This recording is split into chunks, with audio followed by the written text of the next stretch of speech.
राजकुमारी रत्ना। श्वेता!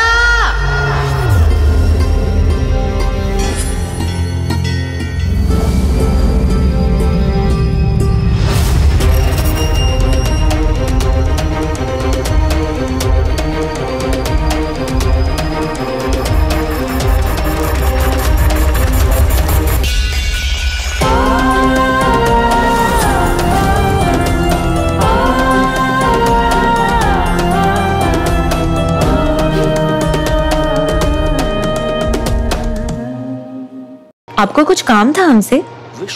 बेटा, मुझे लगा तुम्हें पुराने बिल्डिंग के आर्किटेक्चर के बारे में जानने का बहुत शौक है ना। ये देखो कितनी अच्छी डॉक्यूमेंट्री आ रही है इसके बारे में। मैंने सोचा तुम भी मेरे साथ बैठकर देख लोगी। हाँ माँ, ये तो काफी इंटरेस्टिंग लग रहा है। दोनों माँ बेटी बैठकर वो डॉक्यूमेंट्री देखने लगे।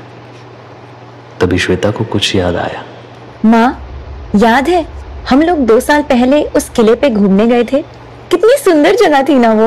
रंजना 2 पल के लिए शांत होती है। उसे घबराहट सी महसूस होने लगती है। क्या हुआ माँ? आपकी तबीयत कुछ ठीक नहीं लग रही। हाँ, वो अजीब सी उलझन हो रही है। थोड़ा बाहर चल के सैर कर लें तो मन थोड़ा हल्का हो जाएगा। मेरे ख्याल में हमें मार्केट चलना चाहिए। घर का कुछ सामान ले लेंगे और आपकी कॉलेज जाने के लिए भी तो कुछ चीजें चाहिए होंगी ना। ठीक है, हम अभी तैयार होके आते हैं। मार्केट से आते वक्त काफी शाम हो चुकी होती है। रंजना बार बार अपनी घड़ी देख रही होती है। अरे भैया, थोड़ी जल्दी ऑटो चलाइए ना, हमें जल्दी घर पहुंचना है। क्या हुआ माँ? ऐसी भी क्या जल्दी है? आप हमें शाम होने के बाद घर के बाहर क्यों नहीं रहने देती? आज भी आप ऐसा ही कर रही हैं। रंजना असमंजस में पड़ गई। अब इसे कैसे बताऊं कि गुरुजी ने हमें हमेशा 7 बजे से पहले ही घर पहुंचने का निर्देश दिया है। शाम 7 बजे के बाद वो आत्मा इसके ऊपर अपना प्रभाव दिखा सकती है। घर में भी वो श्वेता का तब तक कुछ नहीं बिगाड़ सकती जब तक उसने इस नियम का उल्लंघन नहीं किया हो। बेटा, ऐसी कोई बात नहीं है। बस हमें घर पहुंचकर शाम की आरती करनी है और तुम्हारे पापा भी तो आने वाले होंगे ना, बस इसीलिए। श्वेता समझ रही थी कि रंजना झूठ बोल रही है, लेकिन उसने अपनी माँ से कोई बहस ना करना ही उचित समझा। ट्रैफिक के बीच से ही गाड़ी निकालकर ऑटो वाला जैसे तैसे 7:15 तक उनको घर तक ले आया। रंजना हड़बड़ी में श्वेता को लेकर घर के अंदर घुसी। बेटा, हाथ पैर धो लो, हम आरती की तैयारी करते हैं। हाँ माँ, हम बस सामान रख के अभी नीचे आते हैं। रंजना मुंह हाथ धोकर पूजा की तैयारी में व्यस्त हो जाती है। कहाँ रह गई ये लड़की? श्वेता बेटा, आओ, आरती का वक्त हो गया है। लेकिन श्वेता की तरफ से कोई आवाज नहीं आई। रंजना को कोई शंका हुई तो वो सीढ़ियां चढ़कर श्वेता के कमरे में चली गई। सामने दिखने वाला मंजर बड़ा ही खौफनाक था। कमरे की खिड़कियां खुली हुई थी और जोरों की हवा बह रही थी। श्वेता के बाल भी इधर उधर उड़ रहे थे। वो बालकनी पे खड़े होकर चांद की तरफ देखे जा रही थी। श्वेता बेटा, नीचे चलो, मैं तुम्हें कब से बुला रही हूँ। लेकिन श्वेता ने कोई जवाब नहीं दिया। वो एक ही तरफ देखकर मुस्कुरा रही थी। हम आपसे मिलने के लिए बहुत बेताब हैं सदाशिव। सदियों पुराना इंतजार अब खत्म हो जाएगा। रंजना के बार बार बुलाए जाने पर भी श्वेता कोई प्रक्रिया नहीं दे रही थी।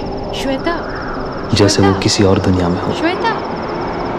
तभी वो धीरे धीरे बालकनी के बगल में बनी कंक्रीट की सीढ़ियों पर चढ़ने लगी। जैसे बालकनी से नीचे झांक रही। ये बेहद ही खतरनाक था, क्योंकि किसी भी पल उसका संतुलन खो सकता था और वो नीचे गिर सकती थी।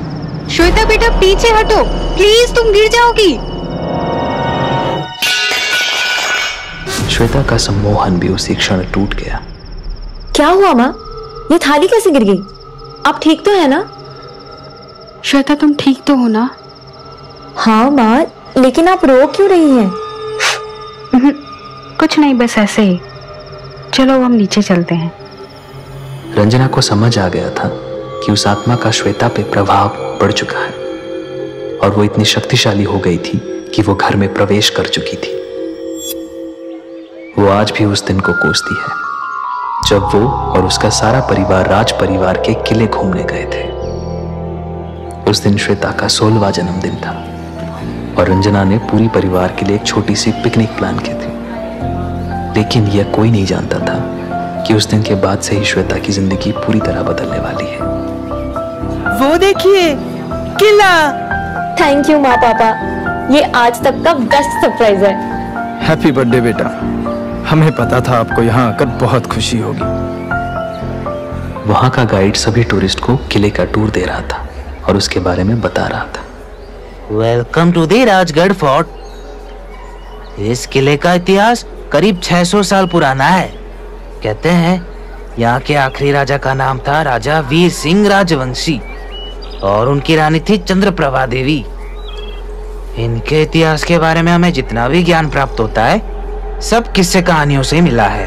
मैंने यहाँ के बारे में पढ़ा था कि इस राज्य के राजपुरोहित ने शत्रु राज्य को राजगढ़ के सारे भेद खोल दिए थे और उसी के कारण इन्हें पराजय का सामना करना पड़ा और ये राज्य नष्ट हो गया। ऐसे कई सारी बातें हमें कस्बे के लोगों से सुनने को मिलती है। कुछ लोगों का मानना है कि उस राजपुरोहित ने जादू टोने से पूरे राज्य पे कब्जा कर लिया था, लेकिन कोई लिखित साहित्य ना होने की वजह से हम कुछ ठोस तरह से नहीं कह सकते कि आखिर इस राज्य का विनाश कैसे हुआ होगा। श्वेता के लिए यह टूर और भी रोमांचक होता जा रहा था। उसे इस किले से एक अजीब सा अपनापन महसूस हो रहा था, जैसे वो किसी जानने वाले से दोबारा मिल रही हो। एक्सक्यूज मी, हम लोग यहाँ नहीं जाएंगे? श्वेता एक बड़े से बंद दरवाजे की तरफ इशारा कर रही थी। नहीं, हम वहाँ नहीं जा सकते। लेकिन क्यों? मैंने सुना है कि इस द्वार के पीछे ही राजगढ़ का अंदर महल शुरू होता है, जहाँ औरतों का महल हुआ करता था। गाइड 2 पल के लिए स्तब्ध होकर खड़ा रहा। उसे यकीन नहीं आ रहा था कि इतने कम उम्र की लड़की को इतनी गुप्त बातें कैसे पता हो सकती है। अपनी परेशानी ढकने के लिए वो बहाने ढूंढने लगा। दरअसल वो हिस्सा अभी हाल ही में बंद किया गया है। लोगों के साथ वहाँ खो जाने की, अजीबोगरीब आवाजें सुनाई देने की और दूसरी अलौकिक घटनाएं हो रही थी। इस वजह से सरकार ने वहाँ जाना निषेध कर दिया है। लेकिन आप फिक्र मत करो, किले के दूसरी तरफ और भी खूबसूरत नजारे देखने को मिलेंगी। तो चलिए।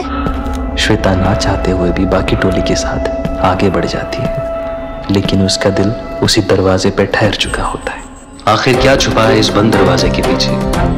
ऐसा क्या है जो श्वेता को इस दरवाजे की तरफ खींचे जा रहा है? ऐसा क्या होगा यहाँ कि श्वेता की जिंदगी हमेशा के लिए बदल जाएगी? जानने के लिए जरूर देखिए।